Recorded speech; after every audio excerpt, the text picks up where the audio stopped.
Boa noite, irmãos e irmãs, a paz do Senhor Jesus. Amém. A mensagem de hoje tem por tema sobreviver.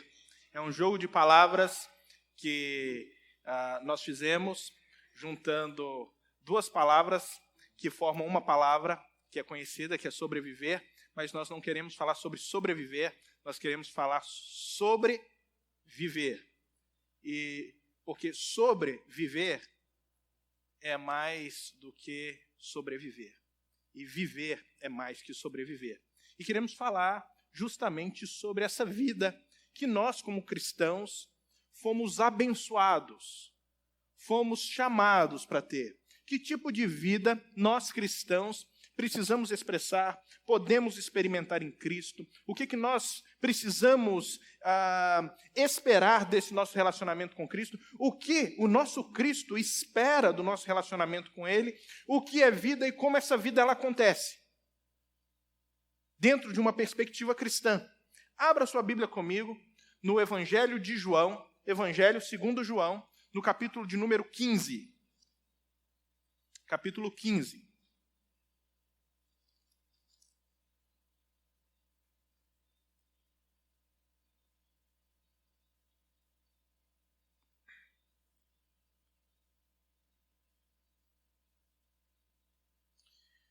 Eu quero ler com os irmãos do versículo 1 até o versículo 12.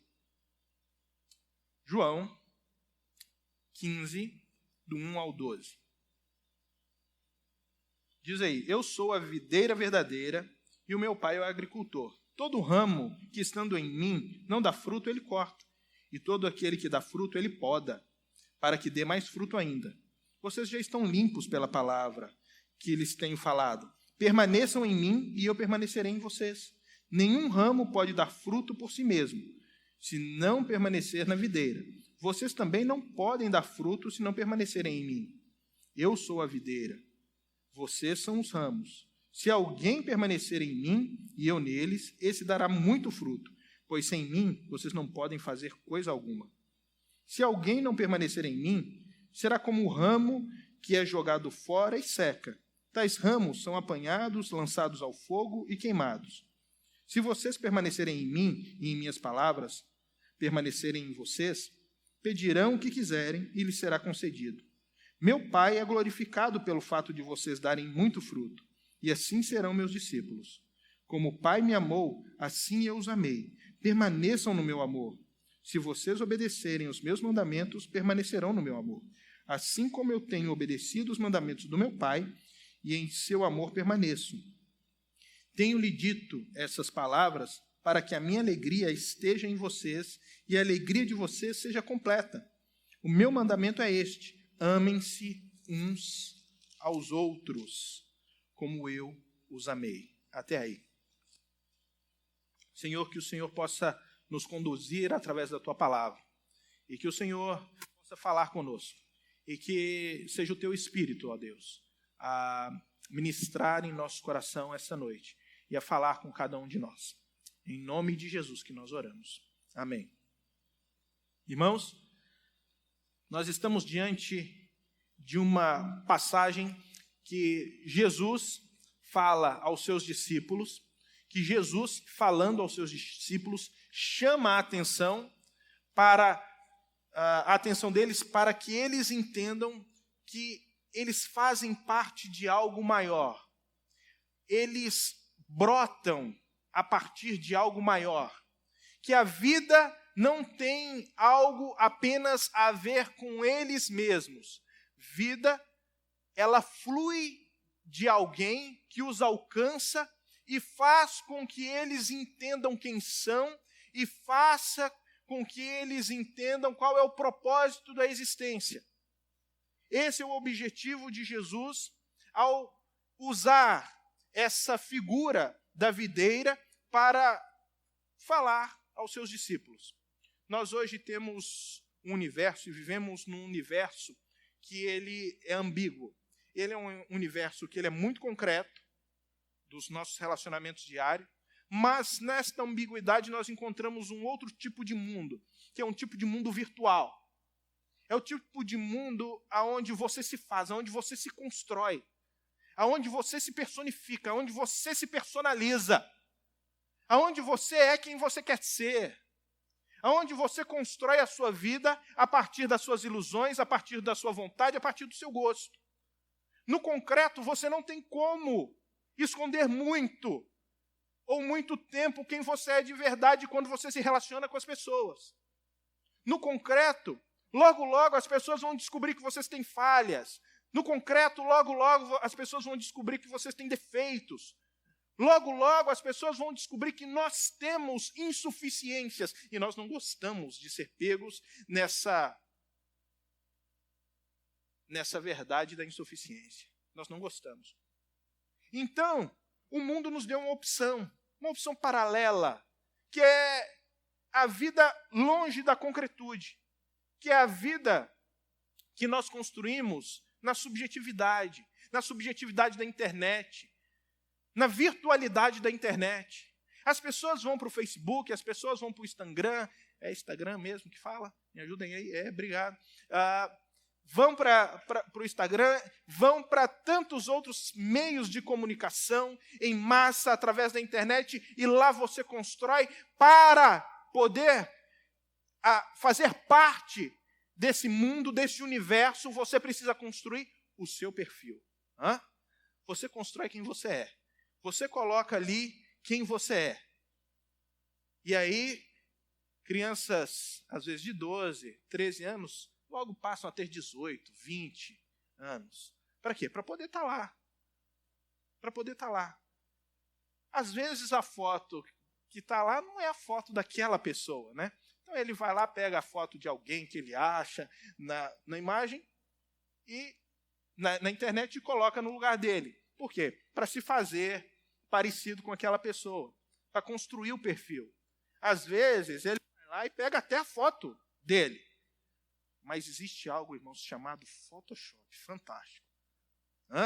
Resolve qualquer problema, não é verdade? Resolve qualquer imperfeição. E aí, depois de um Photoshop, depois de uma arrumadinha, você vai para o perfil, coloca a sua foto, fica bonitão, bonitona, e está lá, aquela é você. E aí, o mundo lá dentro é outro. O mundo lá dentro não tem as dificuldades do mundo aqui fora. O mundo dentro da virtualidade, o mundo que nós construímos dentro do universo da net, é aquele mundo que você pega a família e coloca a foto da família feliz. Aquela que você fala assim, olha, vamos parar de brigar e vamos dar um sorriso? Tá, tirou a foto, colocou na internet, a família é feliz. Pode estar, às vezes, em cacos dentro de casa, mas na internet é a família feliz. Está tudo certo. A foto diz tudo. A foto na internet transforma aquilo que é real e que é complicado em algo que, para mim, é expectativa e mostra para os outros aquilo que de fato não é, mas para mim, aquela realidade da internet acaba passando a ser verdade em algum momento. E nós nos construímos. Nós vamos nos construindo. É na internet que nós construímos a nossa fé. A gente lá não tem muita intimidade com as Escrituras, nem muita intimidade com a oração.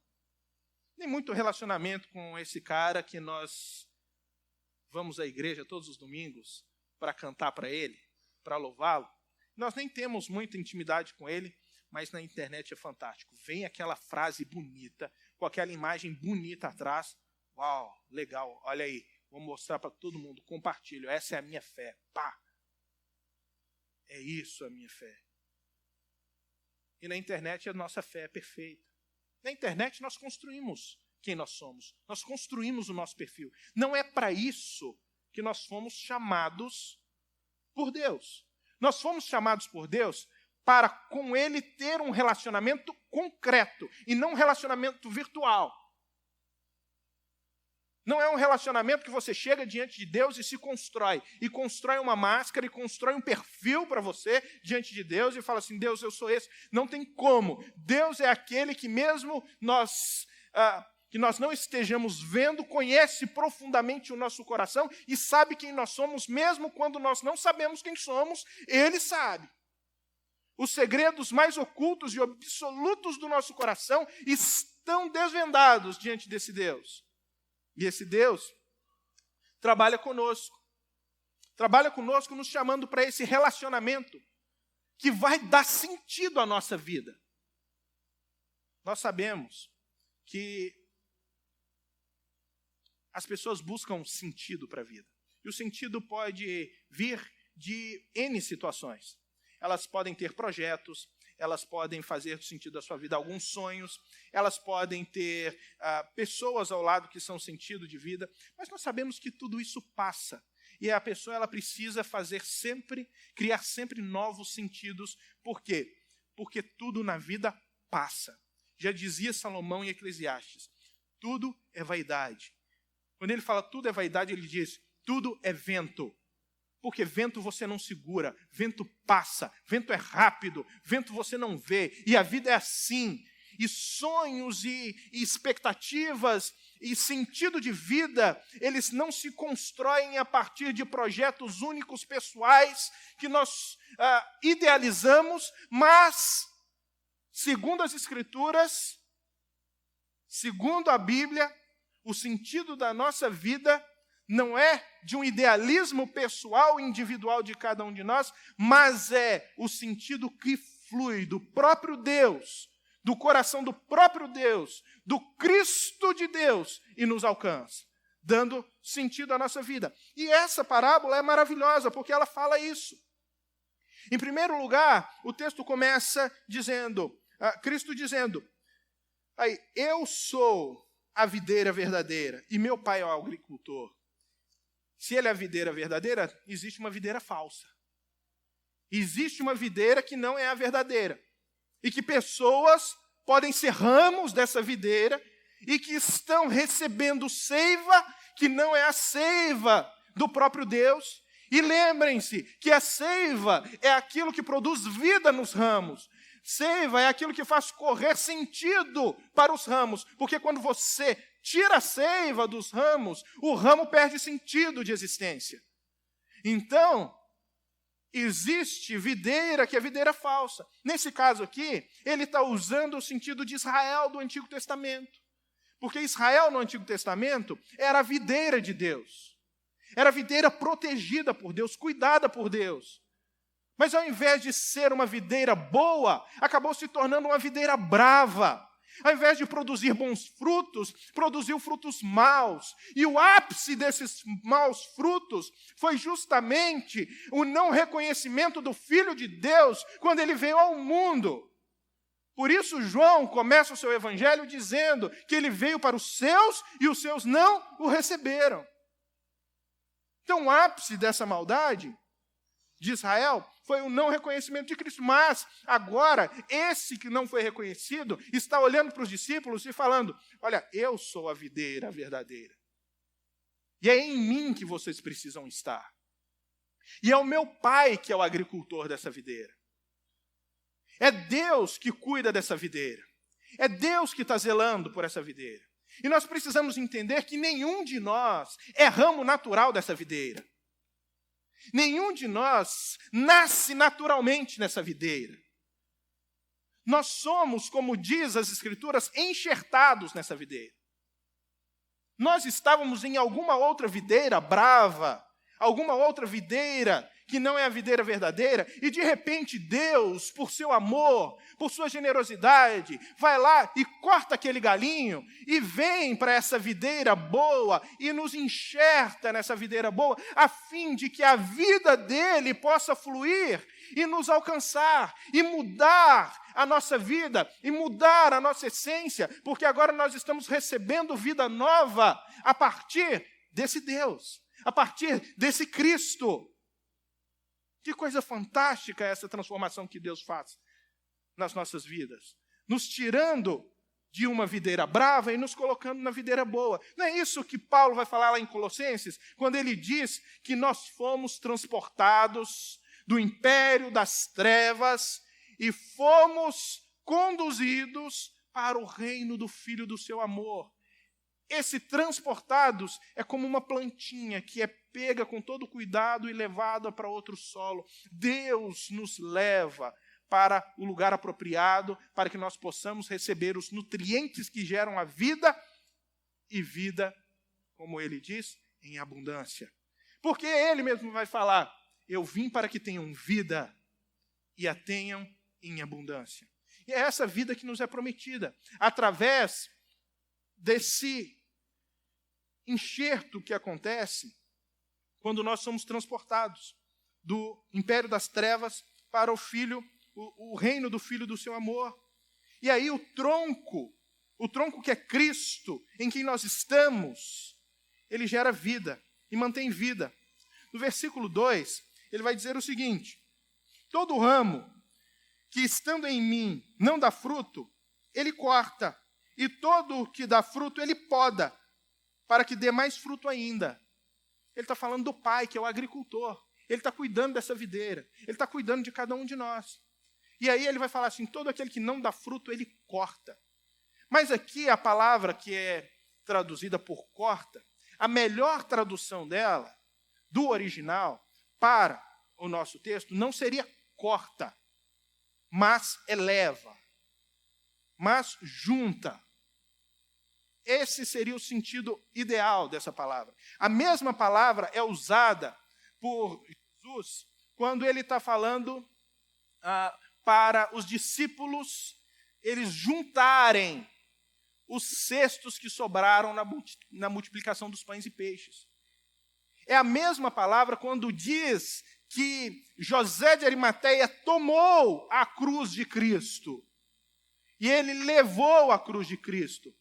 O que quer dizer é que o agricultor, ele cuida da videira, e todo aquele que está enxertado na videira é alguém que, apesar de tudo, pode produzir bons frutos. Por quê? Que ele levanta essa videira. Porque nós sabemos que para a videira produzir, ela é colocada em uma armação. Ela é colocada em uma... Me ajudem aí, por favor. Como é que é o nome? Uma treliça, né? Uma treliça. É colocada em uma treliça ou em algo que ela possa levantar os galhos e ser conduzida por cima. Mas alguns ramos rebeldes, o que eles fazem? Eles cismam em, ao invés de crescer para cima, crescer para baixo. E aí eles vão para o chão. E no chão eles se sujam.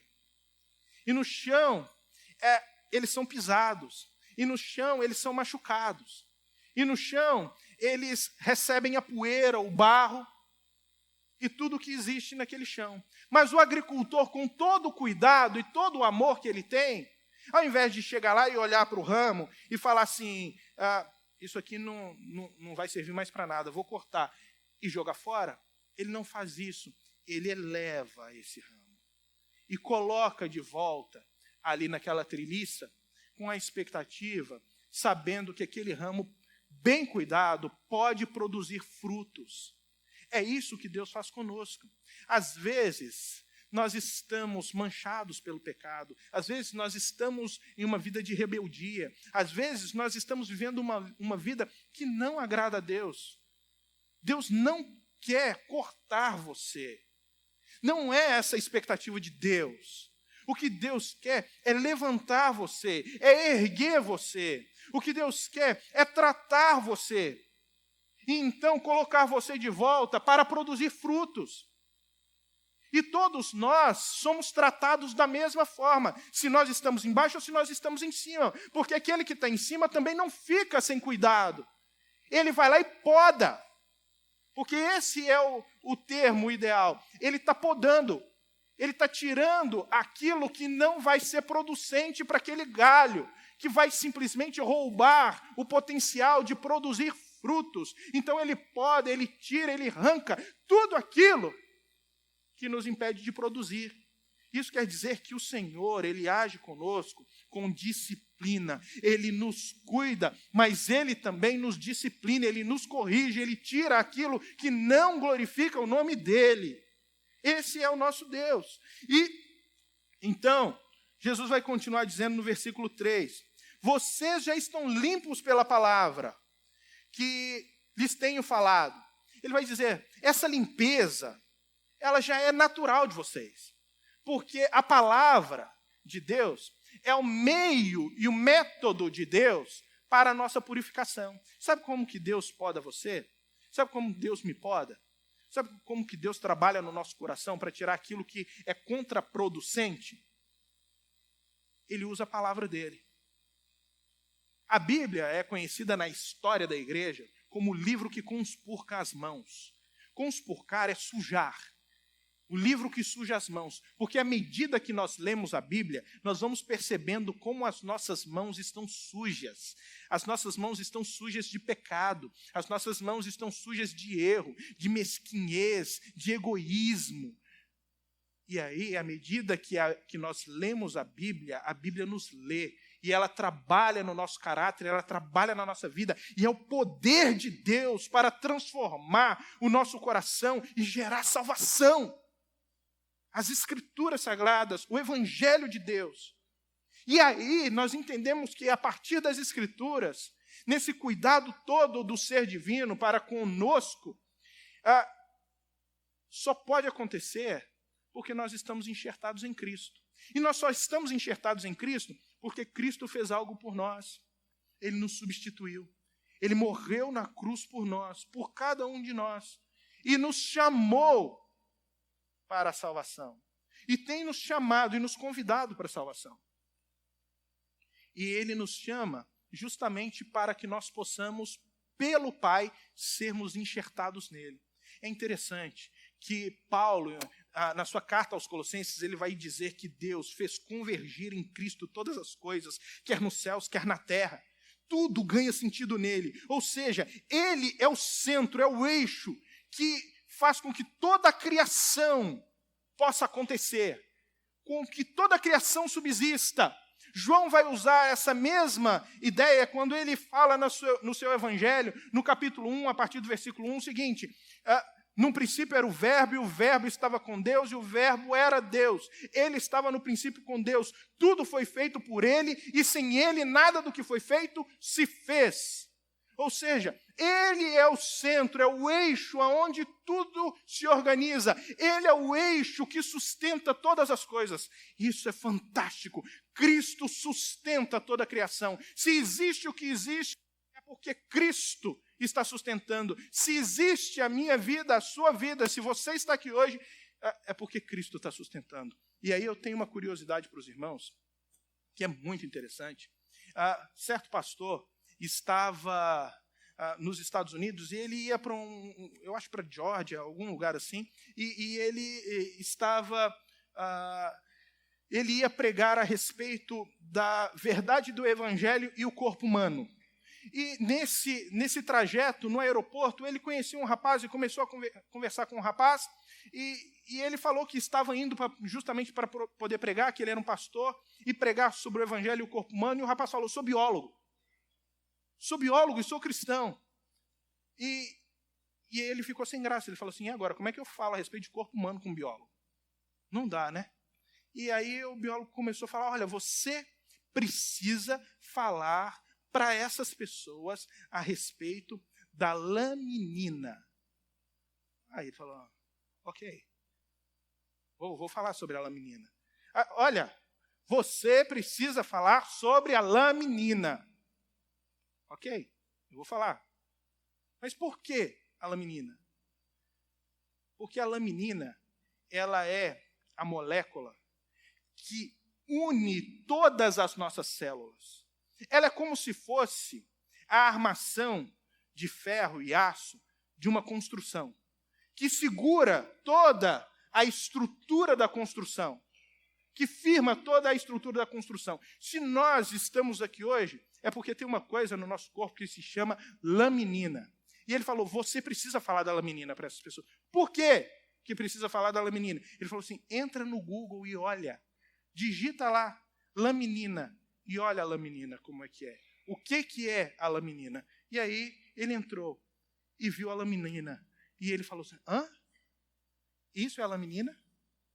Ele falou assim: ok, vou ligar para ele.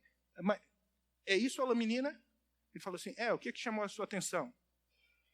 Ela tem uma forma, para mim, muito conhecida, né? Muito interessante. É uma forma de cruz, mas isso aqui é um desenho, né? Isso aí não é realmente realidade. Não é a lã menina de fato. Ele falou assim, ok, então faz o seguinte, veja aí, eu vou mandar para você uma foto de uma lã menina. Estou aqui no laboratório, vou mandar uma foto para você de como é uma lã menina. E ele mandou essa foto. E eu achei muito interessante. Achei muito interessante que a molécula que une todo o corpo humano, ela tem um formato de uma cruz. Porque as Escrituras dizem que aquilo que une toda a humanidade é uma cruz. Aquilo que une todo o corpo de Cristo é uma cruz. Aquilo que une todas as nossas expectativas é uma cruz. Aquilo que une todo o sentido da nossa vida é uma cruz. E eu achei fantástico essa experiência de perceber que aquilo que une o nosso corpo e nos faz ser quem somos é uma cruz. Pode ser simples, mas é de uma profundidade e de uma idealização do Criador. E talvez, por que não, até mesmo a sombra daquilo que o nosso Criador faz para mostrar o seu senso de humor. E, de repente, nós estamos estudando o corpo humano e percebemos que lá onde ninguém perceberia, lá onde ninguém poderia ver, ele colocou um sinal que, para nós, teologicamente, biblicamente, faz todo sentido com relação à unidade. Se estamos em Cristo, é por causa da cruz de Cristo. Irmãos, nós temos que entender que o Senhor, Ele está nos limpando todos os dias. E Ele nos limpa para que nós permaneçamos firmes nesse tronco que é a videira.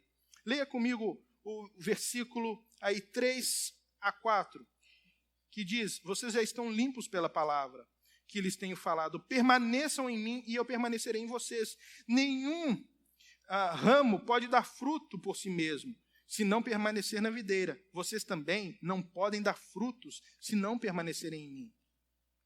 A palavra de Deus, ela nos limpa, ela nos dá nova direção para a vida, ela nos corrige e nos ajuda a estarmos novamente inseridos em Cristo.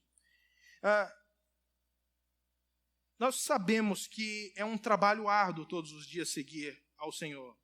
Não é uma coisa simples. Não é uma coisa simples o que Deus faz conosco todos os dias. Quando Ele nos poda para que nós possamos ter uma produção de frutos mais profícua. O Senhor, Ele tem trabalhado conosco. Não é fácil essa produção e, de repente, cria alguns incômodos para nós, porque Ele vai nos podar.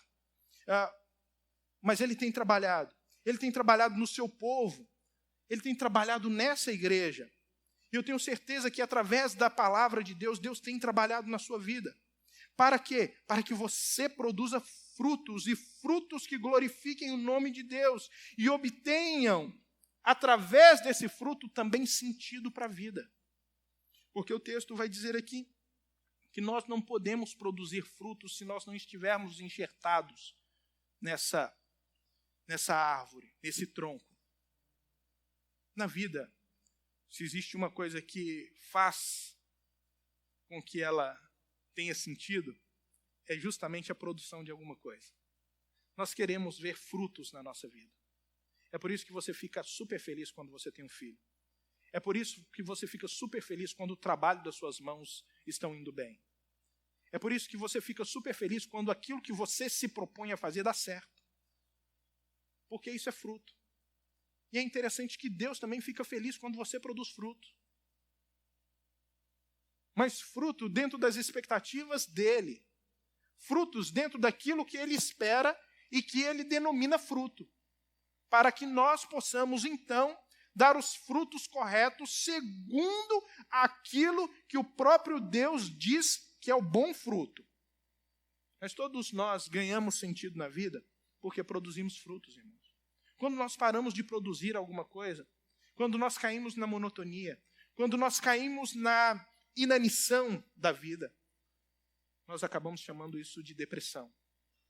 Nós acabamos chamando isso de um profundo problema existencial que nós estamos passando e nós procuramos o mais rápido possível sair dessa situação. E nós queremos novamente voltar a produzir. Mas para produzir, nós precisamos entender que é necessário permanecer em Cristo. Essa é a condição para que a vida floresça. Se você quer ter uma vida que é verde, que é florida e que frutifique, é necessário você estar enxertado no lugar certo. Tem que estar enxertado naquilo que pode realmente gerar vida. E o que pode gerar vida, segundo o que as Escrituras nos dizem, é Cristo. Por que somente Cristo? Porque Ele não é apenas a videira. Ele é aquele que cria a vida. Ele é aquele que sustenta a vida. É aquele que provê o necessário para a nossa vida. É por isso que é nele que nós precisamos estar inseridos. E logo, a produção dos nossos frutos, elas vão passar especialmente por aquilo que o próprio Cristo nos transmite. Nos transmite como seiva, ou melhor, como valores, como princípios, como sonhos, como expectativas. O versículo 5 ele vai dizer assim: eu sou a videira, vocês são os ramos. Se alguém permanecer em mim e eu neles, esse dará muito fruto, pois sem mim vocês não podem fazer coisa alguma. Jesus, como nós dissemos, ela é a videira, e nós somos esses ramos. E sem ele, irmãos, nós não podemos fazer nada. Os seus sonhos não se concretizarão. A mudança na vida não acontecerá. O sentido existencial não virá. Por quê? Como nós dissemos, ele é o doador da vida, o sustentador da vida, e ele arroga para si o direito, e é o único que tem o direito de arrogar para si o fato de ser ele a própria vida. Porque ele diz: eu sou a verdade e a vida. Eu sou a verdade e a vida. Ninguém vem ao Pai a não ser por mim. No versículo 6, ele diz: se alguém não permanecer em mim, será como o ramo que é jogado fora e seca. Tais ramos são apanhados, lançados ao fogo e queimados. Aqui nós vemos uma outra realidade. É a realidade daqueles que estão fora de Cristo, que não estão enxertados em Cristo. Eles não foram colocados nessa videira. Eles não foram levados para essa videira, mas eles estão amontoados em algum lugar. E ele vai falar: olha, esses ramos aqui eles só servem para ser jogados fora. Por quê? Porque eles perderam o sentido de existência. Porque naquela época, ramo de videira não servia para nada. Não serve para fazer móvel, não serve para poder fazer um aparato para poder pendurar alguma coisa. Não serve para nada. Ele só servia para alguma coisa, que era ser lançado ao fogo. Por isso Jesus está dizendo: olha,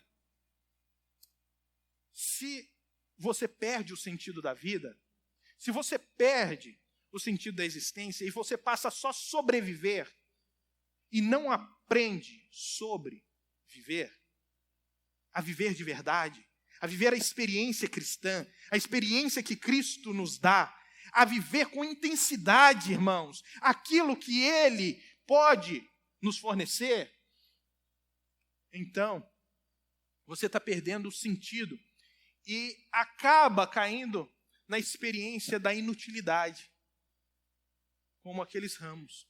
São ramos que estão em algum lugar porque eles são inúteis. São ramos de videira que não servem para nada. Não tinham nenhuma utilidade. Logo, eles só serviam para alguma coisa, para serem lançados ao fogo. Claro, nós sabemos, lançados ao fogo é sinônimo de condenação. É sinônimo de condenação nas Escrituras. Mas espera aí, vamos entender um pouco a respeito de condenação. Porque essa condenação ela foi usada durante muito tempo para ofender as pessoas, para criar medo nas pessoas, para gerar um profundo terror nas pessoas com relação à danação eterna e tirar as pessoas do propósito real das Escrituras. Então as pessoas, durante a história da igreja, começaram a se relacionar com Jesus, ou com a igreja, ou com uma instituição qualquer religiosa, ou com a própria religião, por causa do medo. Então eles falavam: poxa, eu não quero ir para esse lugar de fogo. Eu não quero ser alguém que é jogado fora. Então eles começam a se relacionar com alguma instituição. Mas isso não quer dizer que eles foram enxertados novamente em Cristo. Então, o que acontece? Eles não estão vivendo a verdadeira vida, estão desfrutando da vida de Cristo, mas continuam simplesmente indo às reuniões, indo à igreja, indo a alguma religião e participando da religião. Por quê? Porque tem medo dessa danação eterna. Não é isso que precisa nos levar, que deve nos levar ao relacionamento com Cristo. O que deve nos levar ao relacionamento com Cristo é um profundo sentido de amor. Nós nos ligamos a Cristo em amor. E entendemos que o nosso relacionamento com Ele é uma troca de amor e não uma fuga por medo. Não uma fuga porque nós queremos fugir dessa danação eterna. Lançados no fogo, irmãos, é a realidade última de alguém que jogou a vida fora.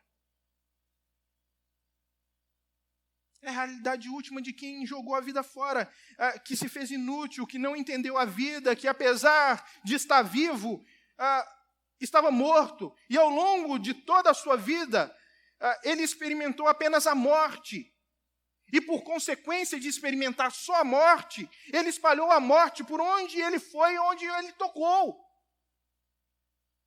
E esse é o nosso problema. Se você quer produzir vida, se você quer produzir fruto, você precisa entender o sentido da vida, para que você seja cheio de vida. Porque se você não entender o sentido da vida real em Cristo, por onde você for, você carrega a morte com você. E por mais que você tenha medo de um futuro terrível de fogo, não adianta você só ter medo para fugir de um futuro terrível de fogo e jogar toda a sua existência, toda a sua vida e toda a beleza que Deus pode proporcionar a cada um de nós, por um relacionamento com Ele, jogar fora tudo isso. E não experimentar a vida com toda a intensidade, com toda a beleza, com todo o vigor que a seiva que vem de Cristo pode nos fornecer. É o versículo 7, que ele diz assim: se vocês permanecerem em mim, e as minhas palavras permanecerem em vocês, pedirão o que quiserem, e lhes será concedido. O Pai agora mostra que, Jesus agora mostra que o Pai é glorificado quando nós damos frutos genuinamente motivados pelo nosso relacionamento com Jesus. Não por medo. Não por alguma troca que eu quero fazer. Vou na igreja porque eu quero ser salvo. Vou na igreja porque eu quero as graças e as bênçãos. Não. Não é uma barganha, sabe? É um relacionamento. Mas, por nos entendermos como aqueles que glorificam a Deus com um relacionamento profundo de amor, é por isso que nós devemos nos manter em oração. Um dos frutos é justamente a oração. E ele fala: a sua oração não vai ser negada. Mas porque eu tenho relacionamento com o Pai, a minha oração não vai ser negada? É. Mas como assim minha oração não vai ser negada? É porque você vai começar a aprender a orar não segundo a sua vontade. Você vai começar a orar segundo a vontade dele. E ele tem prazer em realizar a vontade dele. Não é a vontade dele que muda com a nossa oração. São as nossas vontades que mudam com as nossas orações. E nosso coração sincronizado com o coração dele nos faz aprender a pedir aquilo que o agrada. Aquilo que vai produzir vida. Aquilo que vai ser bênção, não apenas para nós e para o nosso ego, mas aquilo que vai produzir vida para todos. no versículo 9 a 11, ele vai dizer: como o Pai me amou, assim eu os amei. Permaneçam no meu amor. Se vocês obedecerem os meus mandamentos, permanecerão no meu amor, assim como tenho obedecido aos mandamentos de meu Pai, e em seu amor permaneço. Tenho-lhes dito estas palavras para que a minha alegria esteja em vocês e a alegria de vocês seja completa. A nossa união com Cristo é de um relacionamento de amor, como eu disse. E esse relacionamento de amor, ele é pautado não apenas por algumas palavras. É um relacionamento de amor concreto. Não é virtual.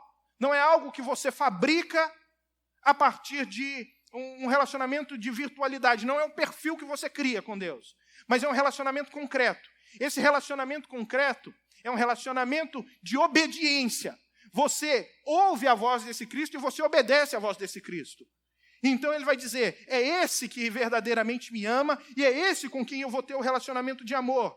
E esse com quem eu vou ter um relacionamento de amor vai experimentar o mesmo amor que o Pai tem por mim, porque eu vou transmitir esse amor para ele. Agora você imagina a experiência de amor que você pode ter com Cristo quando você mensura, ou pelo menos tenta mensurar, uma imensidão, uma infinitude, algo que é absurdo, algo que é transcendente, que é o amor do Pai pelo Filho. E é esse amor do Pai pelo Filho, que é essa experiência de amor máxima que nós temos na história da humanidade e na história bíblica, que agora está sendo transmitido a cada um de nós e oferecido a cada um de nós no nosso relacionamento com Jesus. Ele está falando: sabe, como o Pai me ama, como o Pai se relaciona comigo, é esse tipo de relacionamento que eu quero desenvolver com vocês. Não de troca, não de barganha, mas de profundo amor. E aí, eu vou ser alegre em vocês. Eu vou ter alegria em vocês. O meu gozo vai estar sobre vocês. E vocês vão ter um gozo perfeito. E vocês vão ter profunda satisfação nisso. Isso quer dizer que a nossa alegria está atrelada à alegria de Deus. Quer ter sentido na vida? Não queira fazer a sua vontade. Não sonhe em ter realizado as suas vontades, mas tenha o sonho de realizar a vontade de Deus. Existe uma coisa muito ruim nas Escrituras.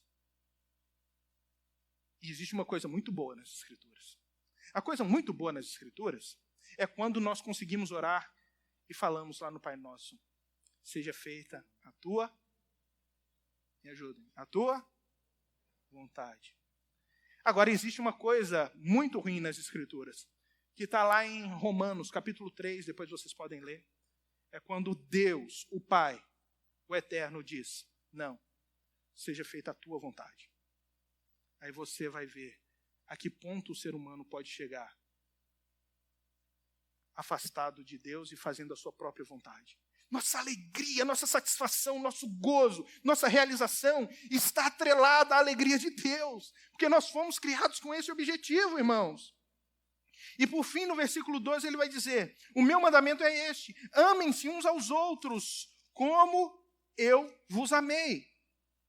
A união com Cristo de amor deve ser experimentada na união também da sua igreja. Não é só um relacionamento vertical. Esse relacionamento de amor precisa se manifestar no horizontal. Por quê? Porque todos nós estamos enxertados nessa videira. Todos nós fazemos parte da mesma videira. Todos nós fazemos parte do mesmo corpo.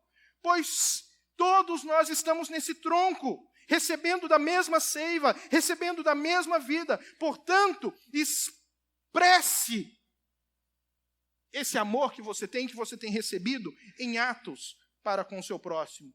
Esse é o verdadeiro fruto. O fruto do amor. E fruto, entenda uma coisa: nenhuma árvore, ela gera fruto para si mesma.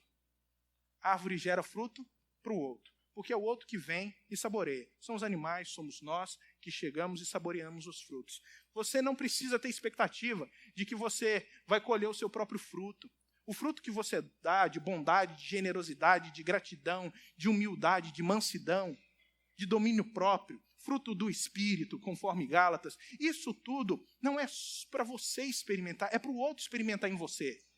É para o outro se deleitar em você. E, em segundo lugar, fruto é algo que serve para a propagação da espécie. Você quer amar um irmão, ajude a propagar a espécie. Quer amar uma pessoa? Quer amar a pessoa do seu trabalho? Dê a ela o melhor que você tem.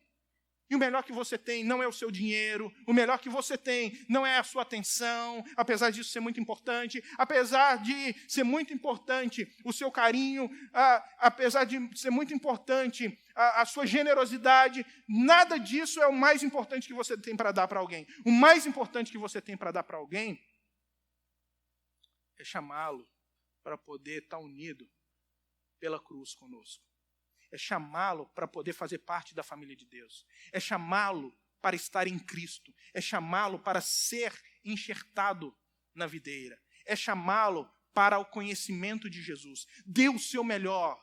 Dê o seu melhor, porque o seu melhor é o relacionamento de amor que você tem com Deus. O seu melhor é o seu relacionamento que vai levar você a ter uma alegria perfeita com Cristo. Uma satisfação perfeita em Cristo. Seu coração está triste? Lembra que você está unido com Deus. Está difícil as coisas? Lembra que o agricultor está cuidando de você. A situação não está fácil. Você acha que você está rastejando? O Criador e o agricultor, ele vai levantar você. Ele não desistiu de você. Se a situação que você está passando, às vezes está te afastando das pessoas, lembra, a cruz nos une. E nós precisamos cuidar uns dos outros. Se você não está produzindo fruto, seja para beneficiar o seu próximo, ou seja, para fazer com que o reino cresça, lembra, o Senhor vai podar você, para que você produza. Porque é na produção do muito fruto que Ele se alegra. Ele tem para você, e por você, essa expectativa de que você produza. E produza muito. E produza, às vezes, 30 por 1, como ele vai falar no Evangelho. Mas talvez para ele não está bom que você produza 30 por 1. Ele quer que você produza 50 por 1. Mas talvez não está bom que você produza 50 por 1. Ele quer que você produza 100 por 1. E que toda a produção, seja ela para a propagação da espécie, ou seja, para a propagação do bem-estar de outras pessoas, que seja entendido não como mérito nosso, que seja entendido ainda como mérito dele, que simplesmente passa através de nós. Porque é isso que o tronco faz. Ele manda a seiva que passa através de nós e produz fruto. Sabe por quê? Sem ele, nós não podemos fazer nada. Que nós alcancemos graça para que o Senhor nos faça produzir. Amém? Deus abençoe. Eu quero chamar o grupo de louvor aqui.